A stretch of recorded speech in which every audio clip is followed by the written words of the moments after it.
मध्य प्रदेश में हो रहे विधानसभा चुनाव में केंद्रीय मंत्री प्रत्याशी भले न हो, लेकिन सबसे ज्यादा चर्चा में है। कांग्रेस के नेता उन पर लगातार हमले कर रहे हैं।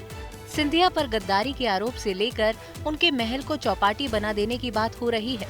दूसरी ओर महाराज भी पलटवार करने से चूक नहीं रहे। फिल्म अभिनेता और उत्तर प्रदेश कांग्रेस के अध्यक्ष राज बब्बर ग्वालियर में कांग्रेस के पक्ष में प्रचार करने पहुंचे। राज बब्बर ने बीजेपी पर जमकर प्रहार किए। सीएम फेस घोषित नहीं किए जाने को लेकर शिवराज सिंह चौहान से सहानुभूति जताई, लेकिन सबसे तीखा प्रहार ज्योतिरादित्य सिंधिया पर किया। ग्वालियर में पर्यटन की चर्चा करते हुए राज बब्बर ने कहा कि कांग्रेस की सरकार बनी तो सिंधिया के महल को चौपाटी बनाया जाएगा। लोग घूमने फिरने के लिए महल के अंदर जाया करेंगे। कि बहुत सारे हम जैसे गरीब लोगों ने महल नहीं देखे हैं। पर्यटन में जो लोग आएंगे वो महल तक भी जाएंगे, महल को देखने जाएंगे, क्योंकि है तो जनता का ही ना, ग्वालियर का ही है ना सब कुछ।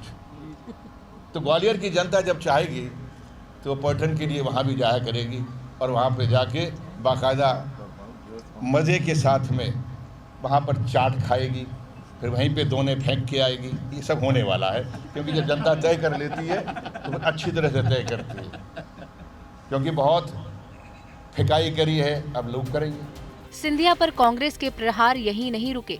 अगली बार राजा साहब यानी दिग्विजय सिंह की थी।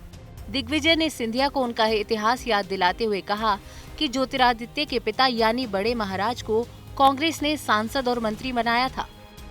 ज्योतिरादित्य को भी कांग्रेस ने 2 बार मंत्री बनाया, लेकिन उन्होंने पार्टी के साथ धोखा कर दिया। लूट रहे हैं।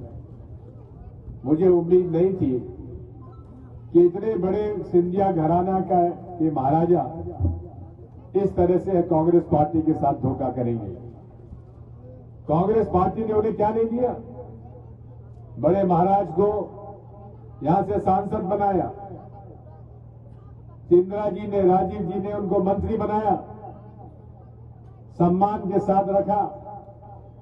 लेकिन ज्योतिरादित्य सिंधिया जी कांग्रेस में आए, फिर कांग्रेस ने उनको संसद सदस्य बनाया, 2 बार मंत्री बनाया। लेकिन क्या कारण है कि छोड़ के चले गए? अपने ऊपर चौतरफा हमला होते देख सिंधिया भी मैदान में कूद पड़े। उन्होंने दिग्विजय सिंह पर सीधा हमला बोल दिया। सिंधिया ने भी दिग्विजय को उनका इतिहास याद दिलाते हुए कहा कि साल 2003 से पहले एमपी में जो सरकार थी उसका नाम था लापता सरकार। उस समय न बिजली थी, न पानी और न ही सड़क। बता दें कि 2003 से पहले 10 साल तक दिग्विजय सिंह एमपी के मुख्यमंत्री थे। 2003 के पहले जो सरकार मध्य प्रदेश में थी उसका नाम था लापता सरकार। क्यों? बिजली लापता, सड़क लापता, पानी लापता।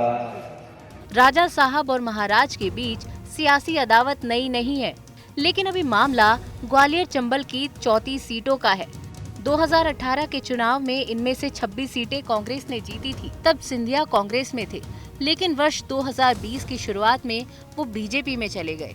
उनके साथ कांग्रेस के करीब 2 दर्जन विधायकों ने पार्टी छोड़ दी और कमलनाथ की सरकार गिर गई। तभी से कांग्रेस सिंधिया पर गद्दारी का आरोप लगाती रही है। इसलिए चुनाव होने तक गद्दार और धोखा जैसे शब्द लगातार सुनते रहने को मिलेंगे। चुनाव आज तक।